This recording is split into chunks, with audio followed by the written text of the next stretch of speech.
Welcome, everybody, to another episode of Sound Money Matters Live. This is your host, Danial Diaz, and we have a great guest. It's a different type of guest than we have it in the past. And this guy is truly boots on the ground. He is a dealer for dealers.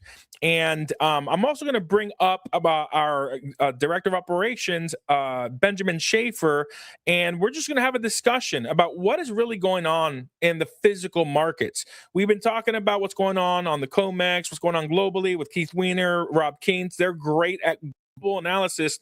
We've had some coin dealers come on, talk about what's going on in their coin shops, but we've never had a dealer that only deals with dealers. And let me bring up our guests. Let's see, right there. Brent, how are you, brother? Thank you for coming on the show. Yeah, I'm glad to be on the show. I'm doing great. Yeah, and Benjamin, always my co-host. Yeah, great. Glad to be here. My wingman, and can't even think of another. So let's just get Great co-host. I'll do my best. Co-host. Hey, Brent. So our founder of City Sound Money, he started this channel, and then he tragically passed away. And he always asked two questions for new guests. And those two questions, the first one is this: why is sound money important? Sound money, gold and silver as a currency. I mean, honestly, it's physical. You can't replicate it. So you can't just go out and keep printing it. So, and I mean, since the beginning of time, since people have been writing in stones, they've talked about gold and silver being currency. So it's here to stay. It's not going anywhere. When times get tough, people are going to turn to gold and silver. As they always have, and that's what our organization is about. We're about promoting the use of sound money, gold and silver, and protecting people's rights to do so. So we lobby to make gold and silver legal tender. We get rid of taxation on gold and silver. So 100%, and that's really the big thing. You can't print gold and silver into oblivion. It keeps government accountable. And it keeps everybody in check, in line. I like to say sound money is honest money. It is honest money because you can't lie about it. You got to know where's the metal. Yeah, keeps everybody honest. Now, Brent, you are a dealer for dealers, right? And the second question that our late founder Jim Forsyth would ask people is, tell us about your background. How did you become a dealer for dealers? How long have you been doing this? Give people your background. I've been in this industry for close to 20 years now. I started, I guess you could say I started because my mother was an antique dealer, and I seen a couple of people arguing over the price of gold, and I got curious about it, and it kind of led me into it. And then I bought some. This is when I was working like paycheck to paycheck, punching a time clock. I took my paycheck and I bought some gold thinking I was going to get a certain price, and I took it to a guy, and he didn't pay me what it was worth. So then that kind of lit a fire under my my rear end to figure out the all the outs and ins of the business, and that's pretty much how I got started. So you started off as a wholesaler, and then you had a coin shop. Tell us about that experience, and then why did you go back to wholesaling? Yeah, you're correct. So I started out as like a wholesaler, dealer to dealer, and I was mostly dealing with a lot of like the estate companies and antique dealers because that's the realm of things that I knew. And then I was like, let's do a brick and mortar. So I started doing a brick and mortar, and I found out pretty quickly that I didn't like to sit in one spot too long, and I didn't want to have to show up there at 9 o'clock in the morning to open the doors all the way until 5 to shut them at the end of the day. So I went right back to being a dealer's dealer. Nice. So, one thing that a lot of people don't understand is really the dynamics on a physical market, right? Like, how do dealers make money? How do they offload their products? And you're like one of those guys that are essential for a lot of coin dealers, right? Mm-hmm. People through the process. Like, I'm a dealer. We met a year ago. I bought some eagles from you up in Cocoa Beach. and just started working more closely together since we've opened the coin shop. But explain to people, what is the difference between, let's say, going through Upstate, Dillengage, Elemental, or going through you? What's the benefit?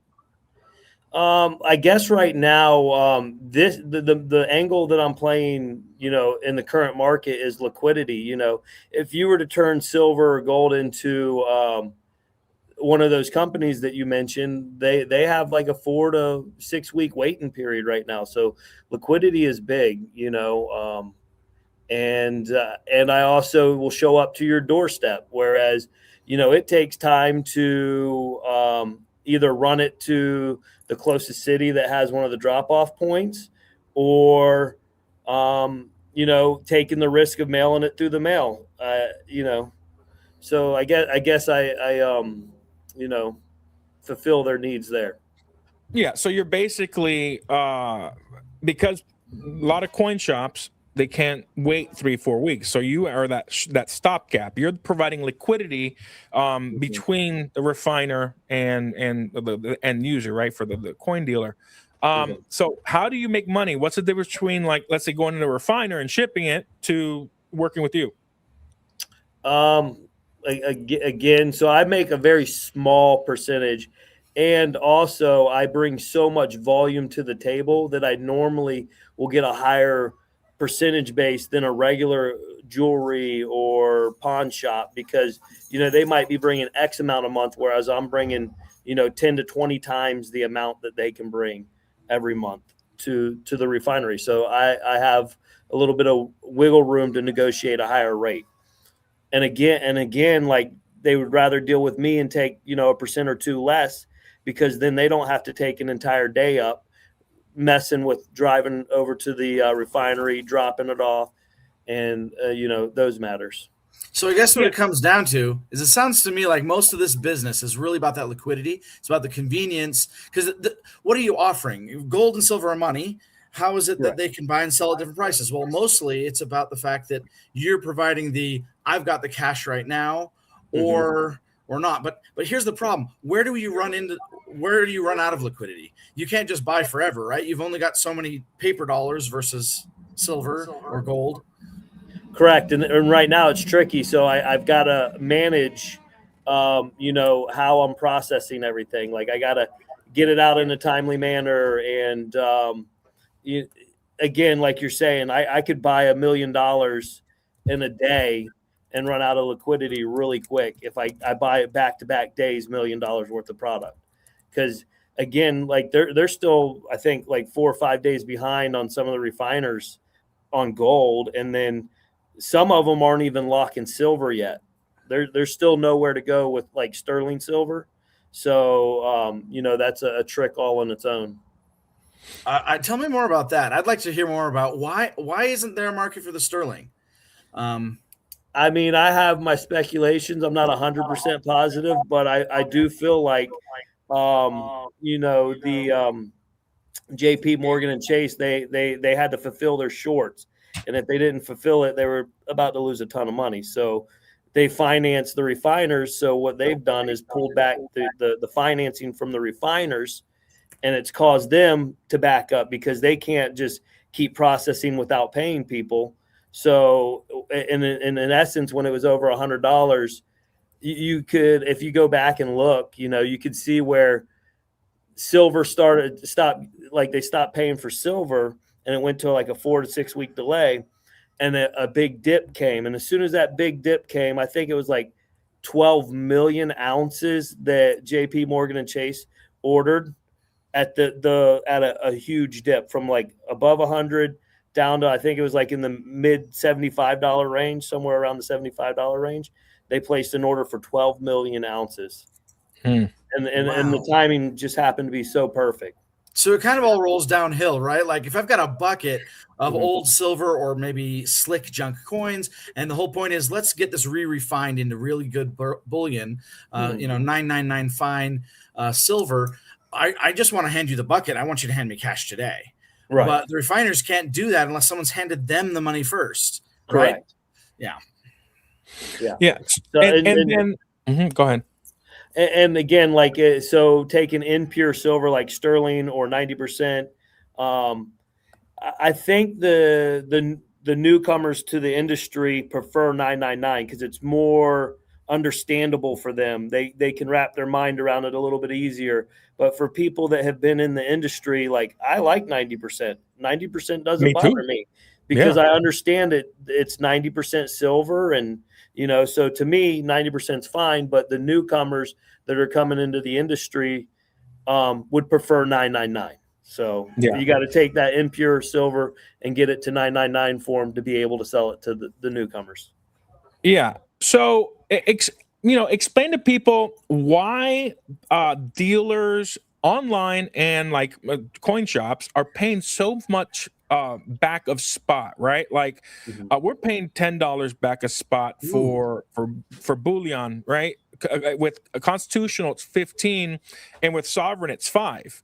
Gold, we're doing 96%, but that's all recent. That's all been in the last month. I was at like Correct. $8 back, $5 back, and $2 back, and I was paying 98% for gold. But that's completely changed. And explain why viewers, why almost all the coin shops now, Silver Seekers call a bunch of people, and it's gone up. But in this area, it's a lot different market. It's a region by region market.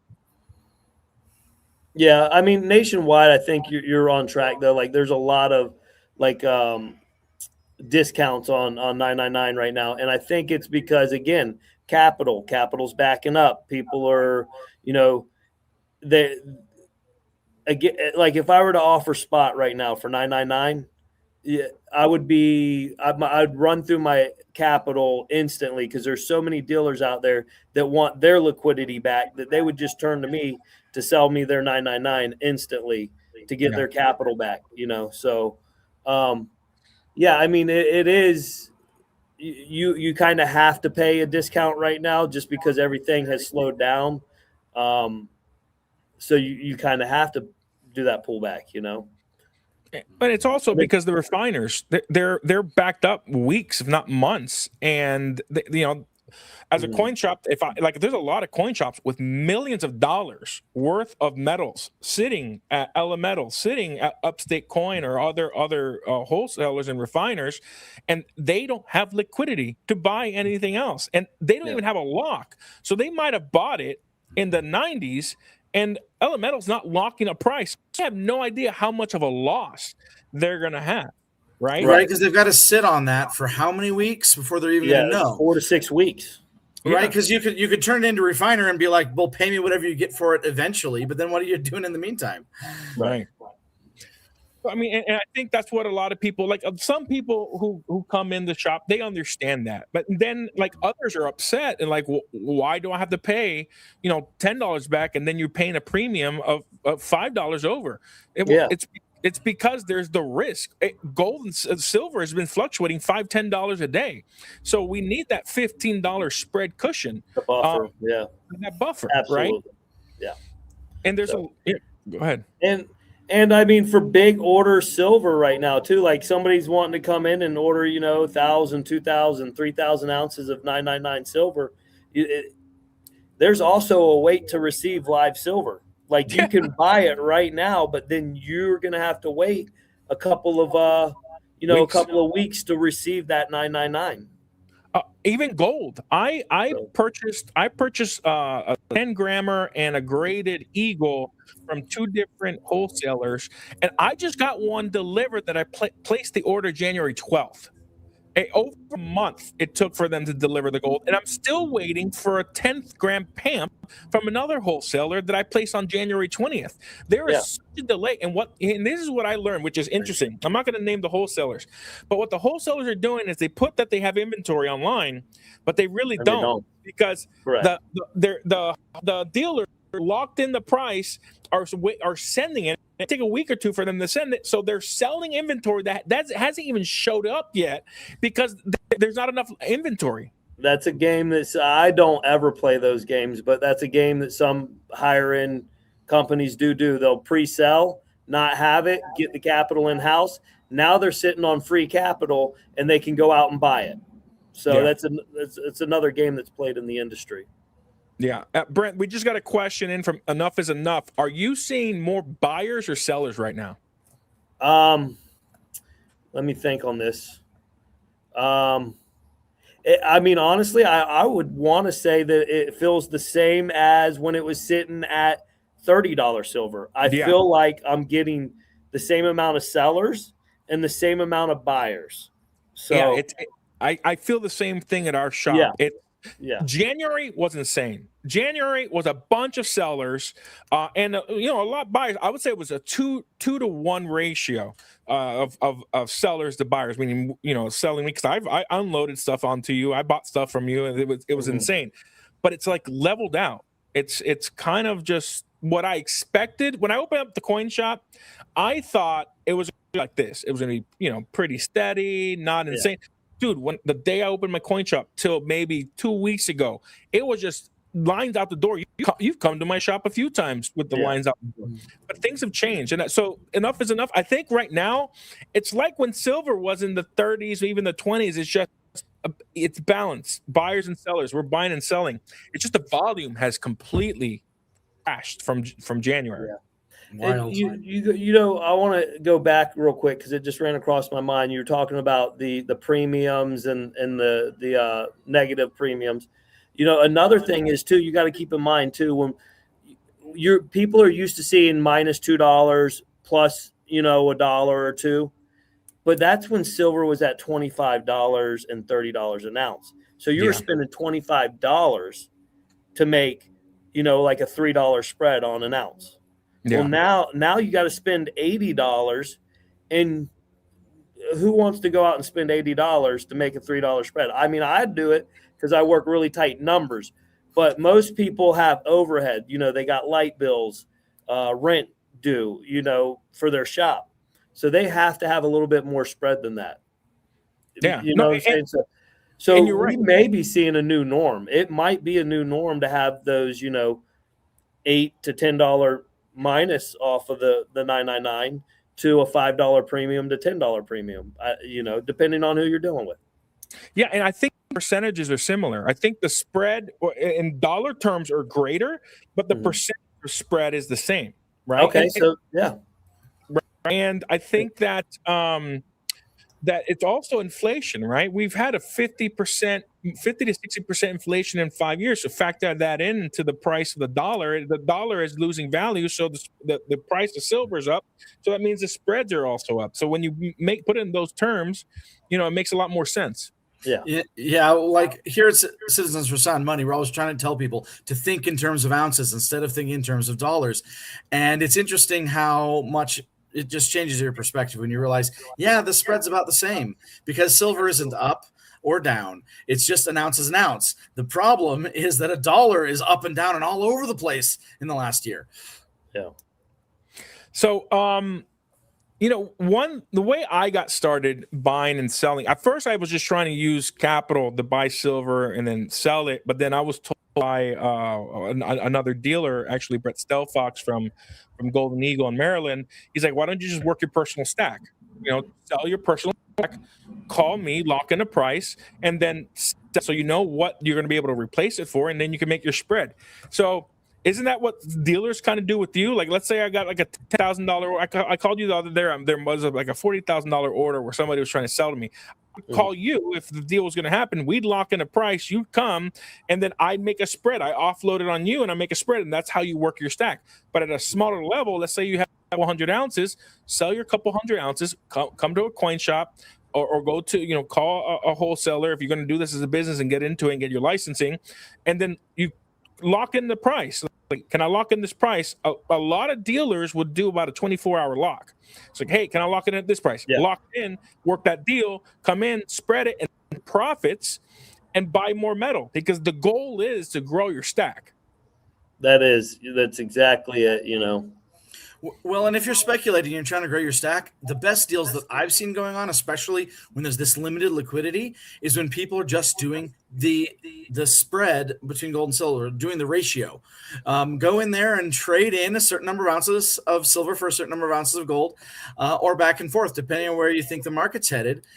that's kind of a way to grow your stack, and you can do that without ever touching US dollars. So the spread doesn't matter. It's funny you say that, because I have been getting dealers doing that. They're wanting to trade gold for silver or silver for gold. So yeah. I was just about to ask the question. Is that a recent thing? Has that not happened before?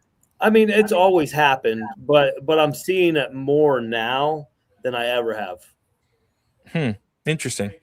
And what would you tell viewers that don't really are not really in the industry? They're just hearing about this for the first time. What are some tips? Like the title of the show is, which metal does a wholesaler buy during a dip? What do you buy during a dip? What do you stack? Well, share with your viewers what your perspective is. So, I mean, it's changing daily, but I try to lean stronger on silver than I do gold. I like them both, but silver is a industry metal, so there's always, they're going to need it for AI. They're going to need it for the solar, the same things that you've been hearing. They need it, like the new batteries are coming out. They require 3 times the amount of silver, but they're going to charge 3 times faster. So they're gonna move to those batteries, and it's going to eat up a lot of the silver in the industry. So I could foresee us still climbing in silver a good amount, gold too, but I feel like silver still has a better growth rate than has a better chance of growing than gold. Right. So I know a lot of people are very disappointed in the recent dips in the prices, but what you're saying is, hey, this is a good deal. This is a good thing, because there's still a lot of room there. Yeah, absolutely. I feel like this was a healthy pullback. It was kind of needed, and when it climbed over $100 really fast, I started tightening up on my side of things. Not so much on gold, but on silver. I started doing like, okay, I'm not even going to buy it until I know I have a home for it. So I was finding the home for the silver before I even bought it. I feel like we lost Brett for a minute there. No, he's here. I think it might be your internet. All right. Okay. So I want our audience to ask questions of you, and one thing I want to ask is, people, gold and silver is money, and it's going to be money once we get states to accept it as legal tender. We'll start bartering more and more often. However, when in October of last year we had a liquidity problem, the refiners weren't taking silver. Again, refiners aren't taking sterling right now, or very limited sterling. So the liquidity question is, clearly gold is more liquid than silver, because there's just so much more silver. People are dumping a lot more people silver than gold. Has there been a liquidity crunch in gold? Let me real quick. Let me touch base on the silver. The ounces haven't changed any. The same amount of ounces are being processed in my eyes, at least for me.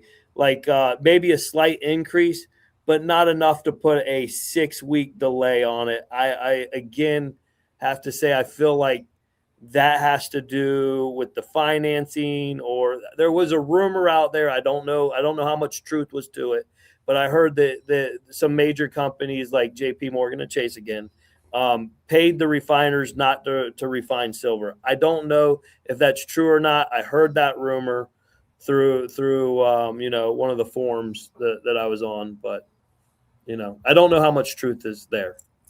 Gotcha. But so I can say that the smaller refining companies seem to be processing silver no problem. Yeah. The smaller refineries, they're not getting overwhelmed. I think what it is, Brent, is that the dollar has lost so much value, right? Gold and silver is gold and silver. It's just in dollar terms, it's increased.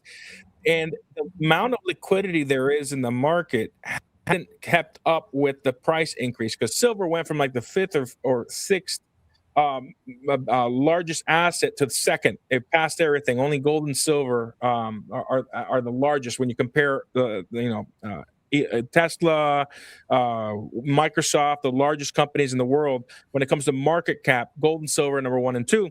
And the price increase of gold and silver was so rapid. It might be the same amount of metal, but I think that there just isn't enough cash and credit right? Because a lot of the refiners, you're right, have credit with the banks, they have credit with JP Morgan Chase, and they use that credit so much they can't extend more credit, so they're refining, but they can't pay people off because they need to break it down and sell it off and send it to the Comex and everything. Yeah. I mean, imagine what would happen to this industry if like everybody started talking to everybody, like every single day. You go to the grocery store and you're talking to the cashier about gold and educating them on gold and silver. You know, I think they said like 10% of the population actually comprehends the value of gold and silver. But like if, say, 95% of the population understood the value of gold and silver and how it could protect us from inflation and, you know, all the negatives of paper money, centralized banking. I could go on and on about centralized banking, but this is the channel to do it. Yeah.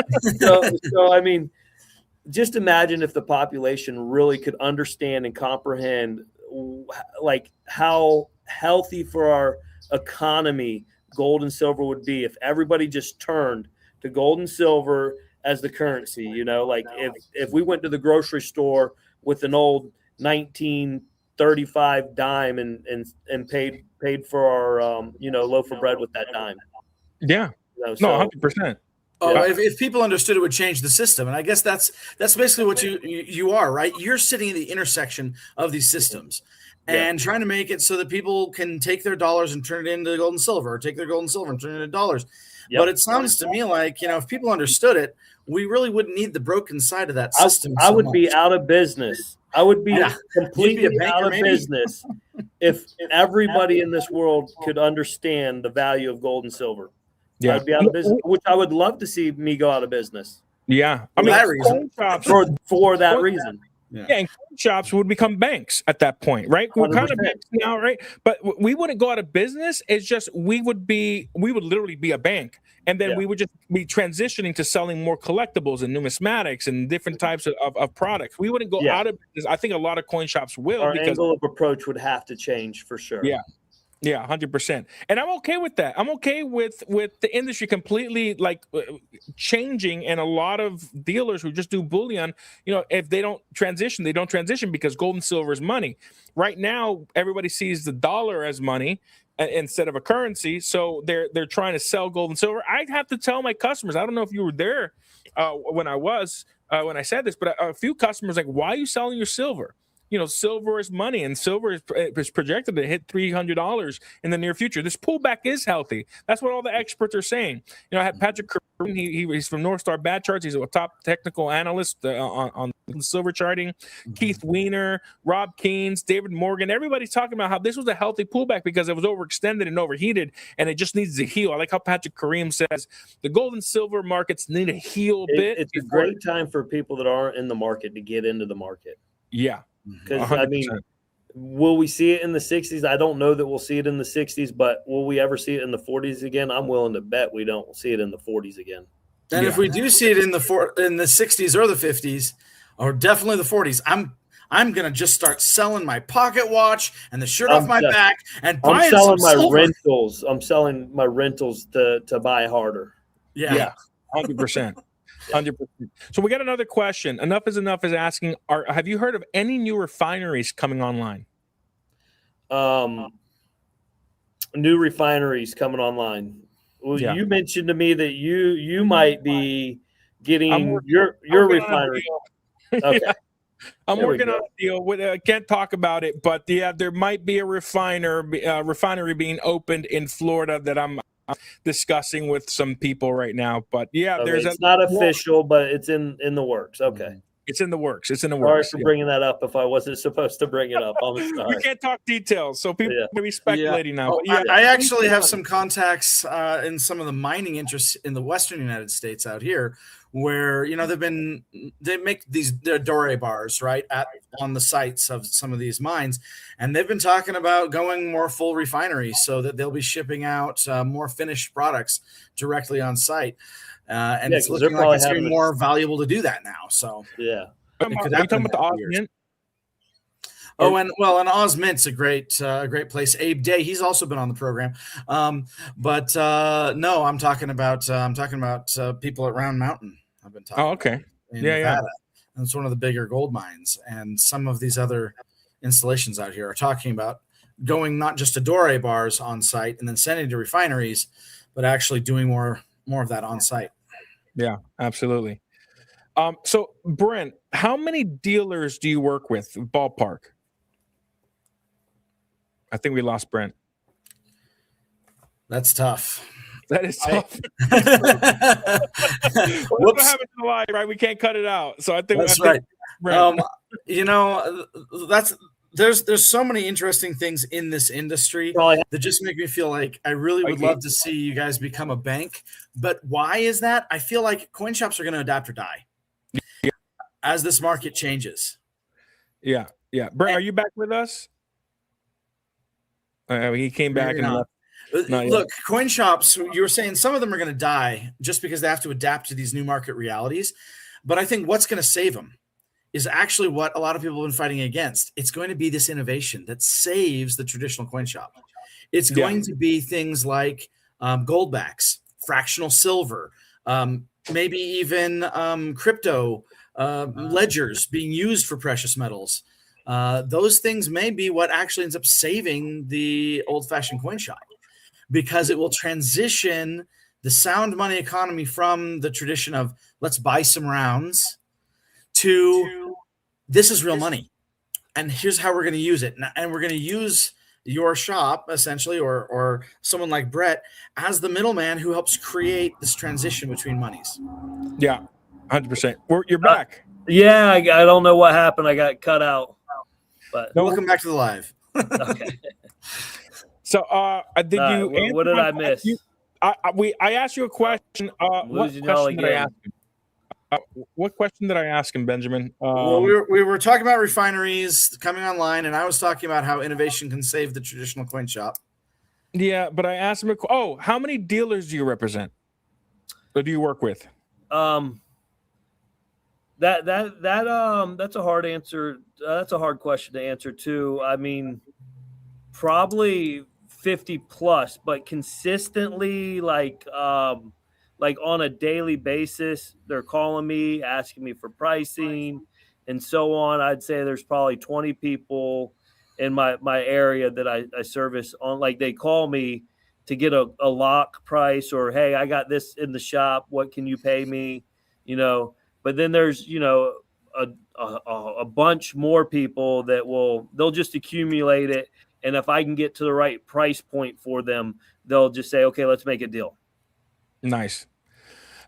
So if a dealer is watching this and they're in the Florida area, how would they reach out to you? What's the best way to do that? They could always go right there to Thielacker's Jewelry and Coin on Google.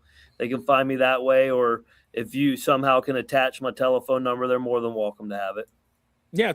Well, we'll see if we can add that onto the. We'll add your email address. We'll put your link on there and the description and your phone number.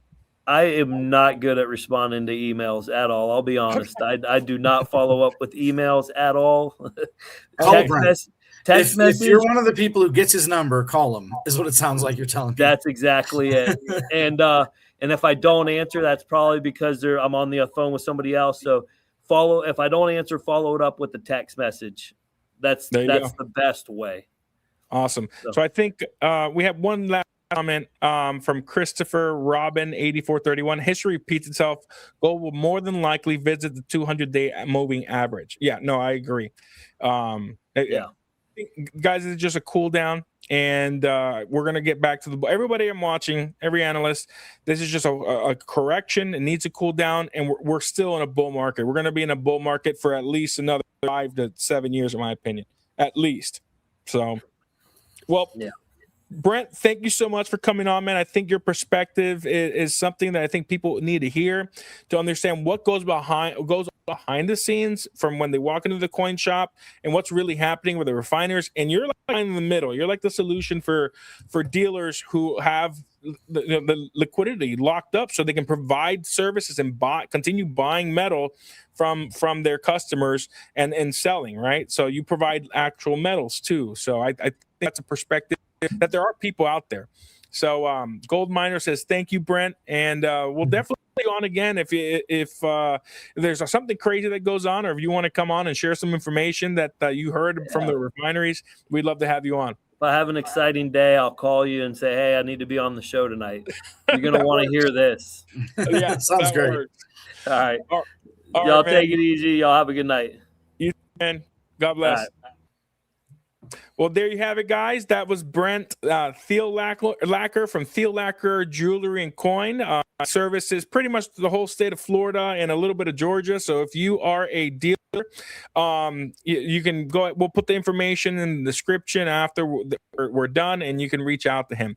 So, guys, we will have actually a big guest on Friday. We're going to have Lynette Zhang on our premiere on Friday. So make sure you tune in and you share that premiere to your friends, and make sure you leave some comments so we can answer afterwards. So, guys, any last words, Benjamin, before we sign off? Zhang Enterprises, very well connected. That's going to be some interesting information.